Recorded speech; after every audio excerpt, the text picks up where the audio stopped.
Oi, meus amores! Hoje a tarde está mais do que especial. Você tem dúvidas de como administrar as finanças e, de repente, no final do mês você percebe que não conseguiu, faltou pagar coisas? Bom, fiquem ligadinhos, porque o programa Conexão Mulher pede licença para entrar na sua casa, lhes desejando uma tarde deliciosa em nossa companhia. E essa companhia hoje com um educador financeiro. Bia, look do dia. Gente, eu faço questão de mostrar essa blusa linda, maravilhosa, que foi presente da nossa vice-presidente do fã-clube da Mel, a Francisca Neuma, que me presenteou com essa blusa linda. Então, um beijo, meu carinho muito, muito especial para o fã-clube da Mel, que estão sempre ligadinhos no nosso programa. Então, beijos para vocês, meus amores. Bia, eu vou me sentar, porque eu estou mais do que feliz recebendo Marcelo Lancerotti, meu primo, que é engenheiro, mas que um dia ele ficou pensando como ele ia conseguir administrar de uma forma melhor as suas finanças. E o que ele fez? Se tornou um educador financeiro. E hoje veio ao nosso programa compartilhar um pouquinho do que nós podemos fazer para melhorar a administração financeira do nosso dia a dia. Marcelo, seja bem-vindo, meu querido. Muito obrigado pelo convite, e eu espero atender aí as expectativas de quem nos está vendo em casa, e a gente vai bater um papo bem legal sobre educação financeira. Bom, nós já tivemos várias perguntinhas da própria equipe da TV, que tem muitas dúvidas. Algumas nós vamos conseguir trazer, outras vai ficar para um próximo programa. Mas eu tenho certeza que hoje nós vamos aprender muita coisa juntos, tá bom?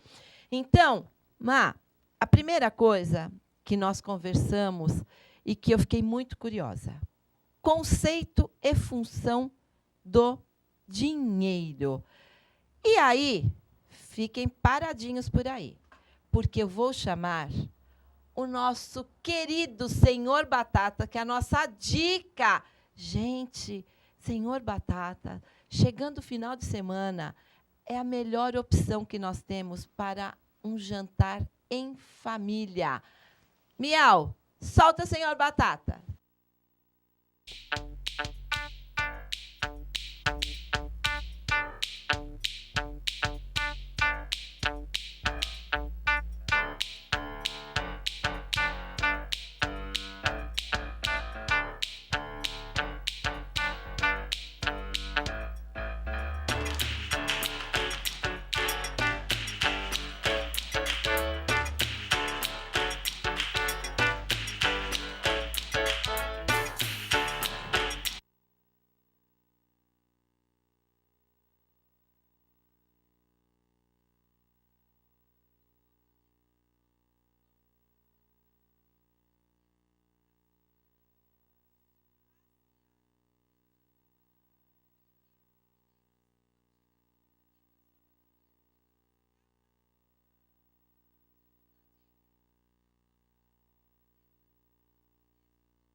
Senhor Batatas. Adoro! Má, então, conceito e função do dinheiro. Nós temos como demonstrar isso? Sim, temos sim, Mel. Na verdade, o conceito de dinheiro, É. ele é uma mercadoria. ele deve ser encarado, por quem está nos assistindo, como uma mercadoria. Ele é uma mercadoria que você recebe do seu trabalho, né? Você tem uma força de trabalho e você troca a tua força pelo dinheiro, que é uma mercadoria que serve para definir quanto custa 1 quilo de arroz, quanto custa 1 quilo de açúcar. É isso que vai fazer a diferença do preço das coisas que você paga. Ele é uma mercadoria que serve para você comprar essas coisas. Miel, nós temos um vídeo, um slidezinho que nós vamos passar para vocês saberem como entender melhor, para que nós possamos entender melhor esses conceitos que o Marcelo vai conversar com a gente. Pode soltar. Então, educação financeira. Então, o conceito e função do direito. O conceito seria uma mercadoria. Que o dinheiro nada mais é do que uma mercadoria. Isso. E a função? A função dele é fazer pagamentos, é receber aquilo que o Estado aceita como pagamento, então tributos ou coisas que o governo cobra da gente, impostos, eles são pagos com este dinheiro. Então, tudo que é aceito como moeda de troca, essa é a função do dinheiro. E aí, se eu souber administrar o meu dinheiro, mas não de forma correta, eu posso enriquecer? Pode, mas é muito mais na sorte do que no planejamento. Tá? Certo. A gente normalmente comete alguns erros com o dinheiro por não entender muito bem como é que ele funciona. A gente vive num sistema capitalista, em que acumular esta mercadoria vai fazer com que você tenha uma vida mais tranquila na frente e não dependa tanto de ajudas de governo, de familiares. Ter esta mercadoria vai te proporcionar uma vida mais tranquila. Uma vida com bem-estar. E quando nós estávamos lá fora, você fez uma pergunta para os nossos meninos, para a nossa equipe. O Netinho se casou recentemente e, para saber como melhor administrar, ele fez algumas perguntas para o Marcelo. Mas o Marcelo rebateu com uma pergunta, que esta ficou martelando na minha cabeça. Quem é a primeira pessoa que nós temos que investir o nosso dinheiro? Em nós. Ouviram? Aí eu pergunto para vocês. Marcelo afirma categoricamente que a primeira pessoa que nós precisamos investir o nosso dinheiro, nós levantamos cedo, trabalhamos, fazemos um sacrifício enorme, estudamos, nos capacitamos para, no final do mês, termos o nosso salário. E aí, este dinheiro, nós focamos em cartão de crédito, aluguel, água, luz, telefone, impostos, mas nós esquecemos da principal personagem dessa história. E aí, Marcelo, o que você me diz disso? Então, quando a gente consome, quando a gente compra, quando a gente se dá um mimo, o cérebro ele libera uma substância que ele causa um prazer momentâneo. Então, a pessoa, por este prazer momentâneo, ela esquece que ela vai ter uma vida pela frente.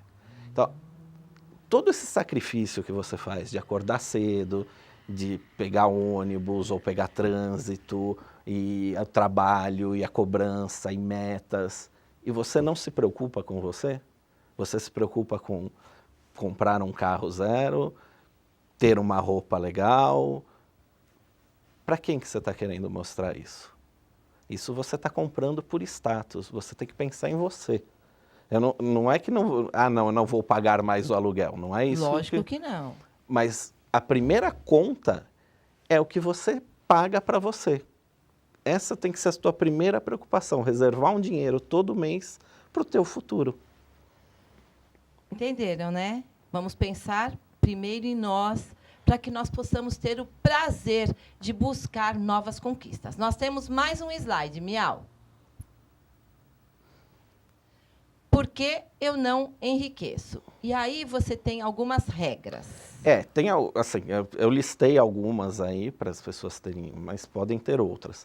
Mas alguns erros que a gente comete é vergonha de ser investidor. Tá? Então, não tenha, porque quem tem dinheiro na poupança, por exemplo, financia o apartamento de quem está querendo comprar. Então, a minha poupança, a sua poupança, a poupança de milhares de brasileiros, permitem que outros milhares comprem a sua residência. É com este dinheiro que é feito o financiamento.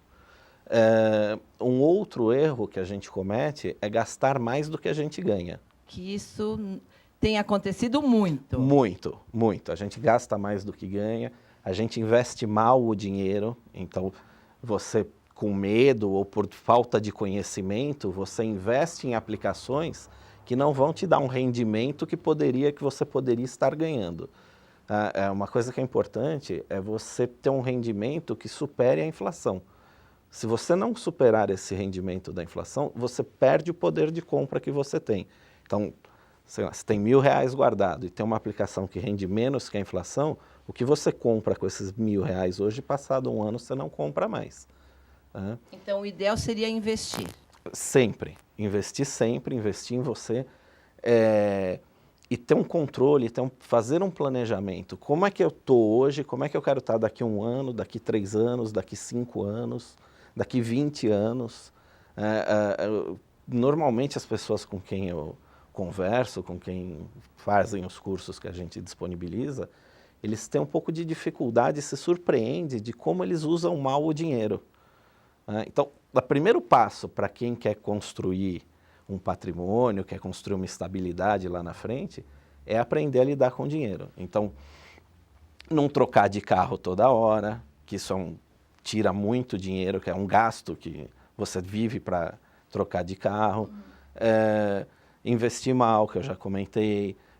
Consumir por impulso. Será que eu realmente preciso consumir isso? Essa pergunta tem sempre que ser feita. Sempre. E mais do que isso, quanto isso representa do dinheiro que eu recebo?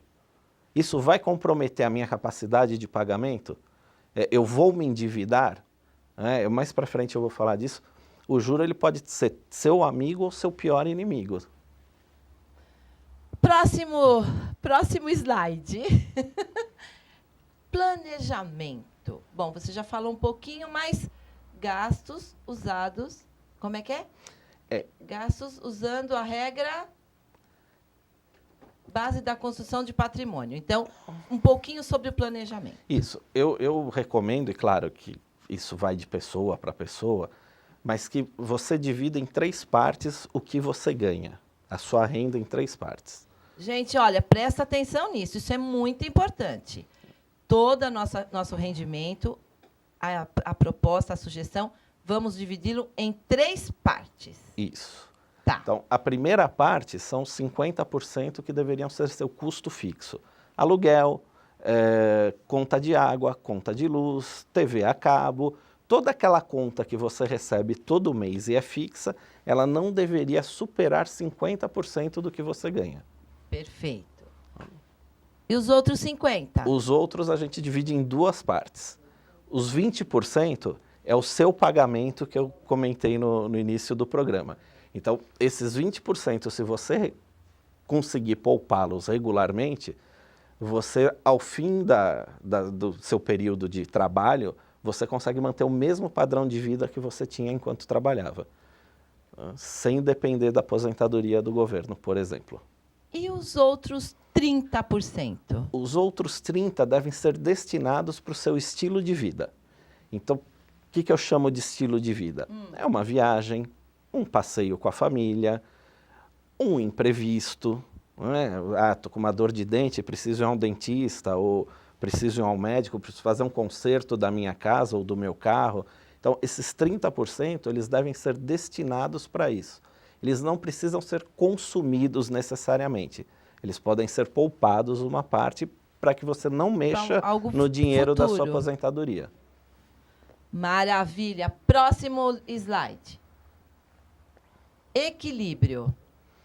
Equilíbrio, aí assim, eu baseio os cursos, a consultoria, no que a gente chama de pirâmide de Maslow. Então, na base da sua pirâmide, você tem que ter o seu bem-estar. Você tem que se alimentar bem, dormir bem, né? Isso é o mínimo que você precisa para ter energia para as próximas etapas. Morar, se alimentar e ter um bom sono. A morar, ele vem na segunda parte da pirâmide, que é a segurança. Então, você ter uma residência, ter um trabalho, né? Isso é a parte que vai te dar segurança para você construir o próximo degrau da sua pirâmide. Qual é o próximo? O próximo é as relações humanas. Então, é o convívio social, é estar com seus amigos, com a sua família. Esta é a terceira base da pirâmide. E a próxima? Vamos chegar aonde nessa pirâmide? Bota a pirâmide aí. É a sua autoestima.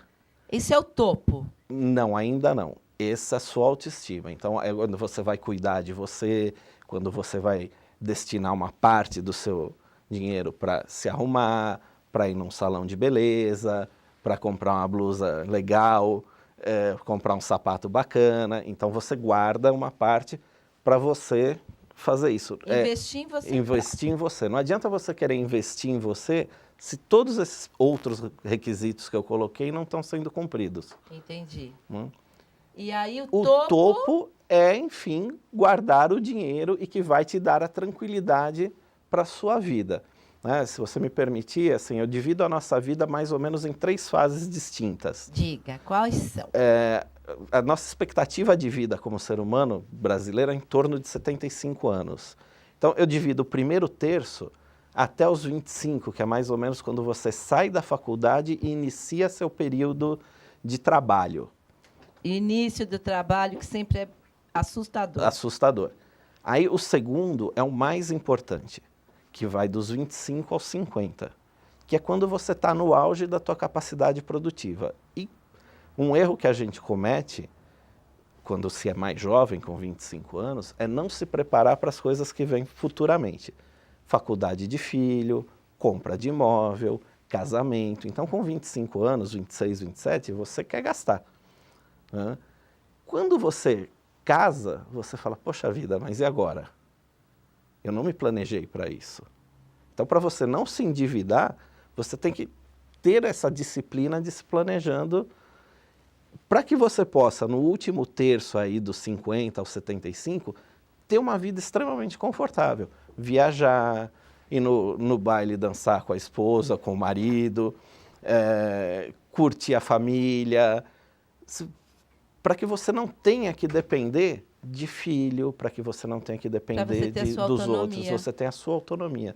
Com certeza, se você seguir isso, você vai ter um bem-estar fantástico. Gente, que delícia! Próximo slide. Estão chegando algumas perguntinhas. Enquanto o Marcelo vai falar sobre disciplina... Já falou um pouquinho sobre disciplina? Quer passar para o próximo slide, então? Não, ou quer falar mais um pouco? Disciplina, só que eu queria complementar, é o seguinte. Tenha uma planilha financeira de controle. Porque como é que você vai fazer esse planejamento? E essa disciplina, ela exige um trabalho. Você precisa juntar as notinhas que você gasta com refeição, E eu sugiro guardar tudo. Você deu R$2 para o guardador do carro, anote, para você saber exatamente aonde está sendo gasto o seu dinheiro. E aí, se você olhar o gráfico ali, você consegue perceber para onde está indo. Então, no exemplo que eu coloquei ali, mais de 60% do rendimento está sendo gasto com moradia e automóvel. Ai, que assustador. Próximo slide. Infelizmente, o tempo é tão curtinho, mas paciência. Nós, brasileiros, não temos essa paciência, né? Não. Nós somos um povo jovem ainda, né? Nós somos um país jovem que não sofreu como outros países, nós nunca tivemos guerra, nós nunca passamos fome de verdade, né? Tem uma parte da população brasileira que, infelizmente, passa fome. Foge dessa regra. Mas a maioria não é? A maioria nunca precisou sobreviver. Então, nós temos a cultura do imediatismo. Eu ganho hoje, eu gasto hoje. Amanhã, Deus pertence. Só que não é bem assim, né, Marcos? Infelizmente, não. Então, até aí tem um exemplo. Em 94, quem tinha R$36 mil e deixou aplicado esse dinheiro na taxa Selic, né? E aí vem a parte do investir bem seu dinheiro. Em 2014 tinha R$1 milhão. Gente, vocês entenderam? A pessoa deixou 36 mil, que na época comprava-se um carro, um Monza, um carro, em 94. Em 2014, ela tinha 1 milhão. Mas aí, qual que é a minha... Eu fico imaginando, poucas pessoas têm essa paciência de aguardar tanto tempo, de não mexer, e poucas pessoas têm uma noção. Por isso, a importância de um educador financeiro. Porque o Marcelo falou algo para nós que foi muito esclarecedor. O quê? Nós não precisamos guardar 10, 20, 30 mil. Nós temos que começar pensando em investir desde 100, 200. E aí tem um próximo slide. Enquanto você fala sobre o próximo slide, eu vou... Não, eu queria que falasse do outro um pouquinho. Tem um outro? Não, cadê? Volta. Mais um.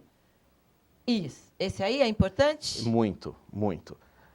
Enquanto você fala, eu vou ver, porque nós temos várias mensagens que eu estou ouvindo no nosso WhatsApp tocar. Então, vamos falar sobre esse slide, Miau. Pode falar, Perfeito. Como eu disse, você tem um aliado ou um inimigo que se chama juro. Se você investe, você tem investimentos hoje que você pode investir a partir de R$30. Prestem atenção. Eu não estou falando de, precisa investir 1 milhão. A partir de R$30 você consegue fazer um investimento. Se você coloca o dinheiro para trabalhar a seu favor, o juro é seu maior amigo. E aí você tem, no mercado financeiro, você tem o juro composto, que é juro em cima de juro. Então, os R$30 vão render algum dinheiro e, a partir do mês seguinte, ele rende em cima dos 30 mais o juro do mês anterior. Então, eu peguei um exemplo no slide, eu fiz um exemplo de R$1.000 e eu mostro a diferença entre quem só depositou R$1.000 e deixou o dinheiro parado, ele tem um rendimento de mais ou menos R$120, e quem pega R$1.000 e em todo mês aplica mais R$100. Ao final deste período de um ano, quem tem a disciplina de depositar R$100 tem mais que o dobro, passa de R$2.000. Então, 1 milhão está distante? Tá, mas se você não começar, e se você esperar acumular para começar, você nunca vai começar. E aí você vai entrar numa ciranda, que é o que eu chamo de espiral da pobreza. Você trabalha para os outros, você trabalha para o dinheiro, e não o dinheiro trabalha para você. Ai, que triste. Nós temos pouco tempo, mas, chegaram algumas perguntas. Então, espera um pouquinho. O Anderson, do Bom Clima. Perguntaram ao consultor, com a situação atual do Brasil, empresas com problemas financeiros podem utilizar-se de debêntures e como? Acho que pode. Podemos responder rapidamente? Tem mais uma pergunta, mas vamos lá. Podemos. Debêntures, na verdade, é uma emissão de dívida.